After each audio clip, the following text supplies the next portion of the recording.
unfortunately, from what I've seen in similar situations, S-Fan is right.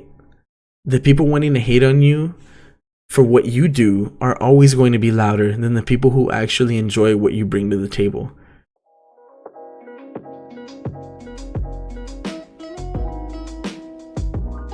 Hey, what's going on, everyone? Welcome to another episode of This Week Today with CuriousJay, where we go over gaming and streaming news. I'm your host, CuriousJay. I do appreciate y'all being here. Let's get straight into it. So, first we're going to talk about some gaming news, as we usually do. Recently at Dreamhack Anaheim, they had their Warcraft 3 event, right? So disconnection issues played this past weekend's Dreamhack Warcraft 3 event, robbing pro player Thorzane of a decisive win. It could have been a career-defining win for a Warcraft 3 pro, but Blizzard had other ideas. Dreamhack Anaheim 2020 Warcraft 3 Open Cup took place. A lot of games were plagued by performance problems. Pro player Thorzane saw his chances of reaching the semifinals thwarted by multiple disconnection issues. Last weekend's Dreamhack Anaheim 2020 Cup drew in the best and brightest Warcraft 3 players, among them Swedish player Marcus Thorzane. On the cusp of potentially securing an arguably career highlight, the Warcraft 3 pro saw his hopes dashed by performance issues. Having reached the playoffs, Thorzane faced the favorite to win the competition, Korean Professional Moon, in a best-of-3 series. Two heated games saw each player land a win, leaving the match open. In the third game, Thorzane had victory in sight. A win would have catapulted him into the semifinals, yet the game came to a sudden end when Thorzane disconnected from the game. The tournament organizers called the rematch. In an attempt to rectify the performance issues, Moon and Thorzane played the match with the graphics reverted to the classic version of Warcraft 3. So that right there, like, you're telling me you had to go back to the regular Warcraft 3 graphics just to have the game be playable. Just goes to show, like, how much of a failure, like, Reforged really was. Thorzane took a commanding lead but disconnected once again. So in the rematch, it happened again. The two players jumped into a fifth and final game, free of any disconnection issues. Moon came out on top and advanced to the semifinals. Thorzane was unceremoniously booted from the competition, losing out on a potential prize pool of somewhere between $2,000 and $7,500, and the bragging rights, of course, from besting one of the best Warcraft 3 players in the world. And this despite being ahead in 3 out of the total 5 games. So mind you, it's 2 out of 3. And in 3 of those games out of the 5 they played, he was on top. He was gonna win.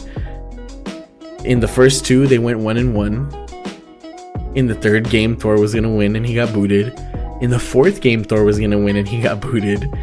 And then in the 5th game, Moon won. And that was it. They counted that as the victory. The disconnection issues hit other matchups throughout the competition. Pro player and Dreamhack competitor Incinerator took to Reddit to highlight a very similar experience. I'm telling you, man, Activision Blizzard has been getting a bad rap from every direction lately. But I also can't say that I feel bad for them. I mean, lately they've really been giving the impression that they don't care about the consumer. They don't care about us as the players. All they care about now is making their money. Which, since the release of Call of Duty Mobile, they've been doing really well.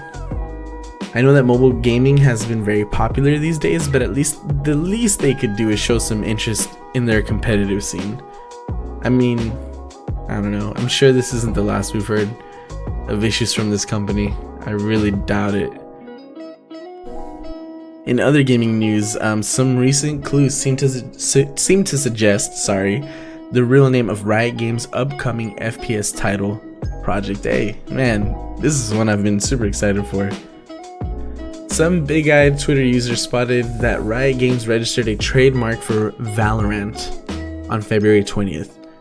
Under the classes and terms section of the trademark filing, there are several classes of note, including video game software, figures, broadcasting, and esports competitions. If Valorant is indeed Project A, then it would seem that Riot has plans for plenty of lore to accompany the title, and it won't be strictly a hero shooter. While this alone may not seem like much, a Twitter account @PlayValorant was created in February, but has yet to make any tweets along with a Twitch account with the same graphical style. Project A was first revealed during the League of Legends 10-year anniversary broadcast and has many veteran developers working on it, including CSGO mapmaker Sal Volcano Garazzo. The hero-based FPS is inspired from titles such as Overwatch, CSGO, Apex Legends, and Team Fortress, but is going for its own unique approach.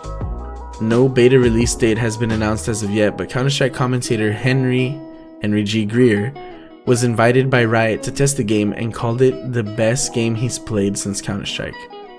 In his brief review, Henry G praised the game's map design and stated that abilities should be seen as tactical utility instead of potentially overpowered spell/ultimate combinations that other class-based games suffer from.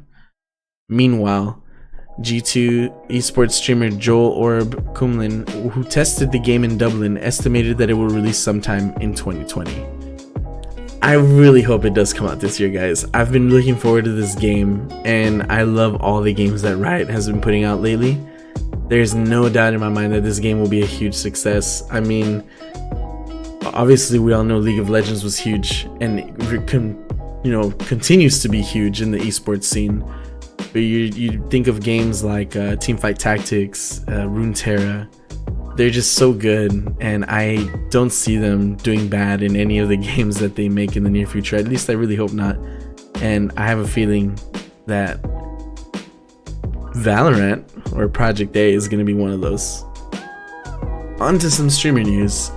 So Twitch streamers Trihex, Bad Bunny, and more banned for hosting the Democratic debate.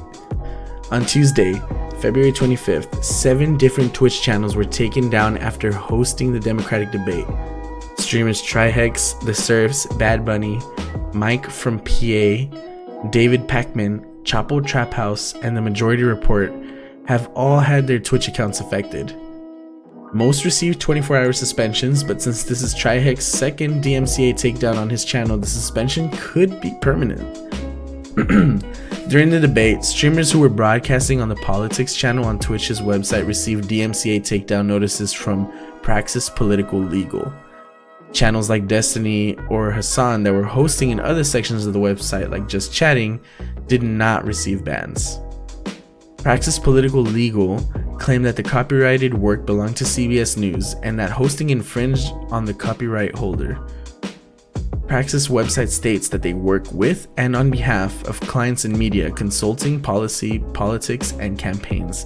The website also says that Praxis protects our clients' work and content in a heavily competitive and sometimes ugly marketplace.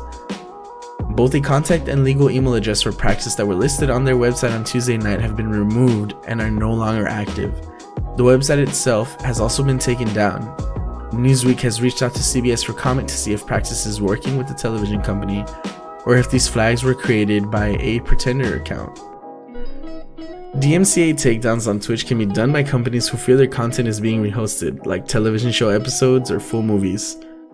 When commentary is added in other forms of a streamer's thoughts or opinions, it can potentially transform the content, allowing it to fall under fair use. These content creators thought they were safe to watch the debates with their audiences, with Trihex going so far as to not use audio and only show subtitles. However, the ban didn't last very long, as the following day it was revealed that the DMCA violation wasn't legit after all. A Twitch representative gave this statement. Twitch's investigation has determined that the alleged copyright infringement notices directed to channels from Praxis Political are false. Twitch is reinstating access to each account and removing any strike attributed to a channel in connection with the notice, effective immediately. We regret that a false notice from a third party disrupted any of our streamers and appreciate all who alerted us to the concerns of Praxis Political. The safety of our community is a top priority, and it is unacceptable to target folks with false claims. The investigation continues as to the actor that submitted the notices. Twitch. This really makes me wonder, how much research does Twitch do before they issue out these bans? I mean, it almost seems like this is way too easy to do for Praxis Political Legal. And Twitch fell right into their hands. As much as I personally don't really like getting into politics in my own stream, I'm glad that people had the backs of these streamers, that their viewers took to arms, and that the right actions were taken to get the bans revoked in a timely manner. I know some of the streamers that were actually banned have gotten a bad rap for other things. I mean, there was a whole issue with Bad Bunny yelling at her chat for not having enough money to support her, for doing something that we're technically supposed to be doing for free, and kind of just enjoying the money that you guys actually do give us out of the kindness of your own hearts, which totally don't have to do. With all that aside, I'm glad that the bans were removed because they were totally not fair. But I mean, such is Twitch, right? And last but not least, in the streamer news, I want to talk about Asmongold. As most of you know who follow his channel, almost 2 months ago, popular World of Warcraft streamer Asmongold disappeared off the face of Twitch. He just stopped streaming altogether as far as we were concerned. Well, it turns out that he was taking a break, and popular Twitch streamer Sfand explains why Asmongold was pushed out of streaming due to his own community. Asmongold and Sfand are two of the biggest World of Warcraft streamers in the world, and both saw a huge rise in popularity following the release of World of Warcraft Classic. However, it seems that the massive increase in viewership came with some problems, as Asmongold announced he's taking a break from streaming, with Sfand later claiming that his community is at fault. Sfand spoke about Asmongold's situation during a broadcast on February 26th, explaining exactly what happened to cause him to take a break. Sfand goes on to say, "Look at it this way. In the last couple of months, if you went and saw anything about Asmongold, when did you see something nice about him? At a certain point, that wears on you. When you have 40, 50, 60,000 viewers a day, and it feels like everybody hates you, it's not a good feeling." He then went on to add that obviously not every single viewer is negative towards Asmon, but the vast majority of them are, and it can clearly be very draining. He goes on to say, "I'm not saying that there aren't people who aren't supportive and do like Asmon, but it seems like these people aren't as vocal as the ones spouting hate." Unfortunately, from what I've seen in similar situations, Sfand is right. The people wanting to hate on you for what you do are always going to be louder than the people who actually enjoy what you bring to the table. The hardest part is learning how to control who you're actually listening to. In a recent interview that Devin Nash had with Moon Moon goes on to say that his biggest advice to people starting to rise in popularity in the streaming industry is to know who to remove from your channel, especially if it's people who are only there to make you feel bad about what you're doing by spouting this hate, and just overall bring a bad vibe to the rest of your community. Asmon hasn't confirmed a return date to streaming or World of Warcraft, but he did take a break at a similar time last year in 2019, with his broadcast being on pause from the end of February 2019 to the middle of April 2019. Regardless, we all know his fans, the ones who actually really do enjoy what he does, which was the vast majority of his viewers, they'll no doubt be waiting for his return, and may even reconsider their actions after finding out a reason for his hiatus. That's for all the haters. That's something to always keep in mind. Whenever you have a bad section in your channel, when I mean section, I mean like a group of people, group of viewers, they're always the minority. It's just that they're the loudest. And it's so easy to be taken into this whole negative aspect of it.